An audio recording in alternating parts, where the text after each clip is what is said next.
शीबा इनू एक meme coin है, ये तो हम सब जानते हैं मीम कॉइन है।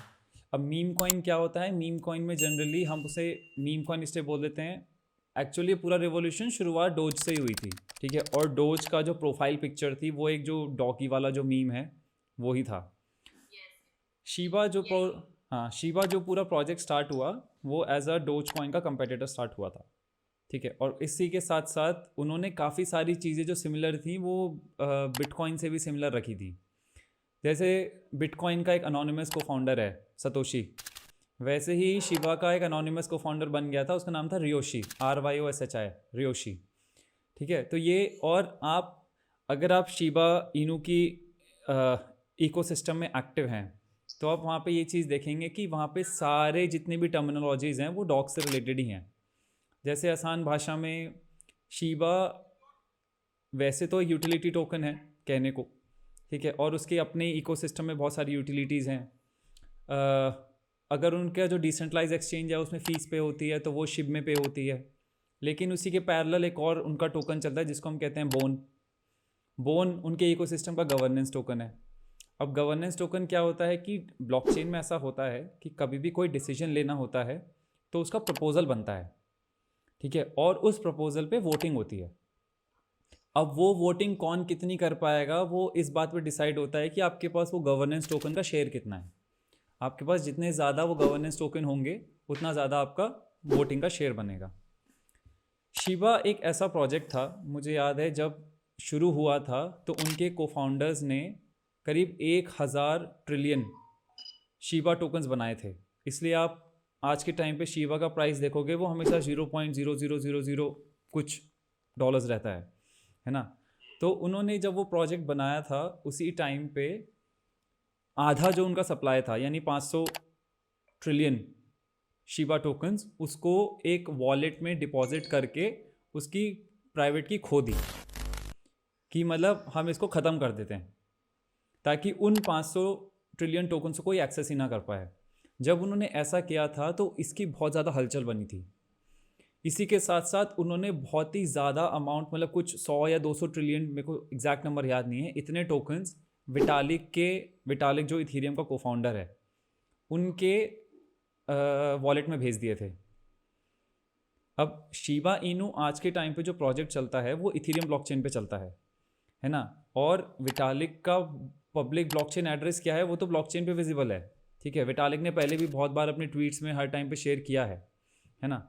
तो इसीलिए उन्होंने इतना बड़ा टोकन अमाउंट विटालिक के पास भेज दिया और उस वजह से मार्केट में बहुत ही ज़्यादा हलचल, बहुत ज़्यादा से पॉपुलैरिटी, बहुत ज़्यादा वायरल कैंपेन बन गए थे शिबा के।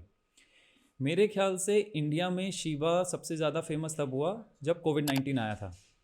जब पॉलीगॉन के को-फाउंडर संदीप नेलवाल ने इंडिया का कोविड रिलीफ फंड बनाया था, क्रिप्टो कोविड रिलीफ फंड। उस टाइम पे मुझे याद है विटालिक ने करीब शायद 50 ट्रिलियन डॉलर्स शिबा इनू में, मतलब शिबा इनू टोकन्स में इंडिया को डोनेट करे थे।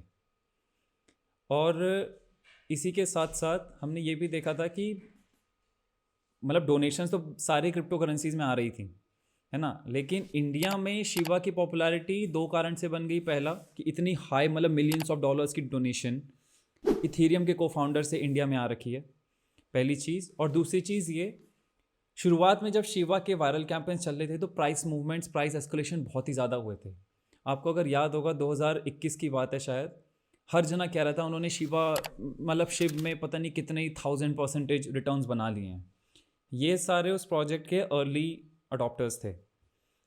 इतना बड़ा रिटर्न का अमाउंट सुन के बहुत सारे भारतवासी फिर से, भारतीय जनता जो थी वो उसमें इन्वेस्ट करने लगी। अब उनके साथ गलती ये हो गई कि उन्होंने, जब उसका प्राइस ऑलरेडी पीक पहुंच गया था, ऊंचा पहुंच गया था, तब वो लोग इन्वेस्ट करने लगे। तो आज के टाइम पे शिबा का जो प्राइस है वो तो काफ़ी ज़्यादा डाउन हो गया है। लेकिन हमने शिबा और डोज में एक डिफरेंस, सबसे बड़ा डिफरेंस ये देखा, शिबा ने डिसाइड किया कि वो अपने प्रोजेक्ट को सिर्फ एक मीम कॉइन की तरह नहीं छोड़ेंगे, वो उसके पीछे प्रोडक्ट्स भी बनाएंगे, उसके पीछे एक ब्लॉकचेन प्रोटोकॉल भी बनाएंगे और उसके पीछे जो इकोसिस्टम है उसको एंटरटेन भी रखेंगे। डोज कॉइन के पीछे कोई भी प्रोडक्ट नहीं है, वो बस एक करेंसी की तरह उन्होंने मजाक में बनाई थी और वो आज भी वैसे ही चल रही है ना। लेकिन उस डोज कॉइन को अडॉप्शन देने के लिए जब दुनिया का सबसे बड़ा सबसे अमीर आदमी आगे आता है, स्वाभाविक सी बात है उसकी पॉपुलैरिटी बढ़ेगी। लेकिन शिबा के साथ क्या हुआ, इन्होंने एक अपना एक सबसे पहला प्रोडक्ट बनाना शुरू किया जिसको ये कहते थे शिबा स्वैप। स्वैप टर्म क्यों यूज़ होता है? जितने भी दुनिया भर में डिसेंट्रलाइज एक्सचेंजेस बने हैं उन सब के नाम आप स्वैप से ही रिलेट करेंगे। यूनिस्वैप है, पैनकेक स्वैप है, सुशी स्वैप है, ऐसे एक शिबा स्वैप है। ठीक है, ये इसलिए बना गया था कि आप एक ऐसा डिसेंट्रलाइज एक्सचेंज बना देंगे जिसमें लोग अपने वॉलेट को सीधा एक्सचेंज में कनेक्ट कर सकते हैं। उनको कोई KYC, कोई मतलब कुछ भी कॉम्प्लायंस कुछ करने की ज़रूरत नहीं है। आपके पास एक मेटावर्स का ब्राउज़र एक्सटेंशन वाला वॉलेट होना चाहिए, आपके पास उसमें शिबा के टोकन्स होने चाहिए। आप सीधा सीधा जाके अपना उस डिसेंट्रलाइज एक्सचेंज में जाके वॉलेट कनेक्ट कीजिए। फ़िलहाल जो वो एक्सचेंज है वो इथीरियम पे ही चलता है, जैसा हमने बताया था कि शिबा इनू जो भी टोकन है, शिप जो है वो इथीरियम पे ही है। ठीक है, ये जो डिसेंट्रलाइज एक्सचेंज था इस पे आप अपना वॉलेट कनेक्ट कीजिए और आप ट्रेडिंग कर सकते हैं। डिसेंट्रलाइज एक्सचेंजेस में ट्रेडिंग ऐसे होती है कि वहाँ पे आप बाय ऑर्डर या लिमिट ऑर्डर जैसे सेंट्रलाइज एक्सचेंजेस होते हैं वैसे नहीं लगा पाएंगे। यहाँ पे आप एक कॉइन को दूसरे कॉइन से सीधा स्वैप कर सकते हैं। तो आपका कॉइन जो है वो एक्सचेंज के वॉलेट में चले जाएगा और एक्सचेंज के वॉलेट से आपके पास दूसरा कॉइन आ जाएगा। और उसका जो रेट होता है, जो रेट ऑफ एक्सचेंज है, वो एक्सचेंज में डिसाइड हो रखा है ना। ये जो एक्सचेंज में रेट है ये भी लोगों की एक्टिविटी, यानी एक कॉइन की डिमांड सप्लाई कितनी है उसके हिसाब से डिसाइड हो रहा है। शिबा ने इतना बड़ा आजकल फ़िलहाल स्पेशली पिछले एक दो हफ्ते में नहीं कहूँगा, मेरे ख्याल से मैं कहूँगा नवंबर से इतना ज़्यादा थोड़ी पॉपुलैरिटी गेन करना इसलिए शुरू करी। शिबा ने ये डिसाइड किया कि वो जो ये शिबा स्वैप है अब इथीरियम पे ना चला के अपनी लेयर 2 ब्लॉकचेन बनाएंगे जिसको ये लोग शिबारियम कहते हैं। ब्लॉकचेन शिफ्ट करने का सबसे बड़ा कारण ये है, इथीरियम ब्लॉकचेन पे कंजेशन बहुत ज़्यादा है। इथीरियम ब्लॉकचेन पे जैसे मैंने आपको स्वैप समझाया ना, इथीरियम ब्लॉकचेन पे एक ट्रांजैक्शन की फ़ी करीब करीब पड़ जाती है, मतलब जब कंजेशन हाई हो रहा होता है तब कभी कभी पड़ जाती है करीब करीब $40-50। मर्ज के बाद थोड़ी बहुत कम हुई है, $20-30 पे आ गई है। लेकिन फिर भी जो स्वैप होता है, स्वैप में 2 ट्रांजैक्शन होते हैं।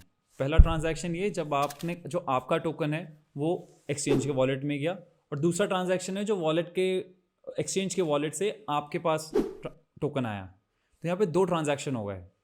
तो एक स्वैप की जो ट्रेडिंग फ़ी भी होती है वो भी डबल हो जाती है। तो आप खुद सोचिए, आपको $500 का ही भले ही ट्रेड करना है, ठीक है, और आपको $50 या $60 की फ़ी पे करनी पड़ रही है। तो आप खुद सोचिए कितना ख़राब रेट है।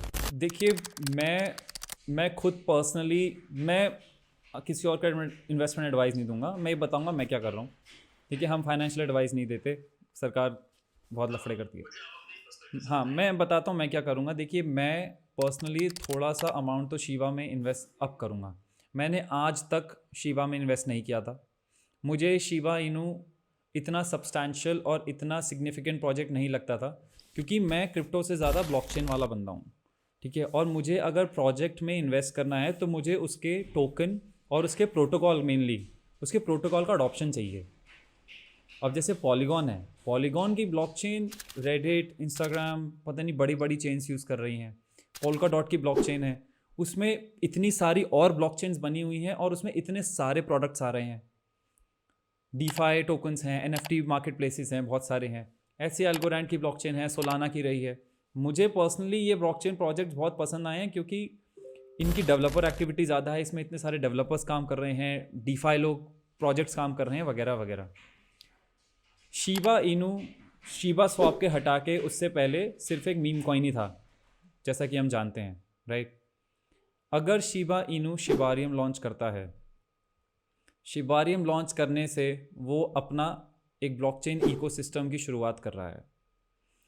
इसी के साथ साथ वो इथीरियम का लेयर 2 ब्लॉकचेन सॉल्यूशन बना रहा है, जो कि बहुत ही ज़्यादा सिमिलर है ऑप्टिमिज्म और ये पॉलीगॉन के ZK रोलअप से, है ना। तो हम यहाँ पे क्लियरली ये तो देख रहे हैं कि एक नई पहल है, एक नई शुरुआत है शिबा इनू के पूरे इकोसिस्टम को और ज़्यादा डायनामिक करने की, है ना। पॉपुलैरिटी आज के टाइम पे शिबा इनू की इतनी है, आप पूछिए मत। और ये पॉपुलैरिटी बिना किसी प्रोडक्ट या बिना किसी सब्सटेंस के होते हुए है। अगर इस बड़ी कम्युनिटी के बीच में इतना बड़ा मतलब एक पूरा ब्लॉकचेन प्रोटोकॉल ऐड होता है, ठीक है, और मैं आपको गारंटी से कह सकता हूँ अगर ये लेयर 2 ब्लॉकचेन बना रहे हैं, उसको ईवीएम कंपैटिबल तो चलो होगा ही, उसी के साथ साथ वो उसे मतलब इतना ज़्यादा स्मार्ट कॉन्ट्रैक्ट ड्रिवन भी रखेंगे कि उसमें और लोग भी आके शिबा के मतलब जैसे ही डिफाई प्रोजेक्ट्स और बना पाएँ।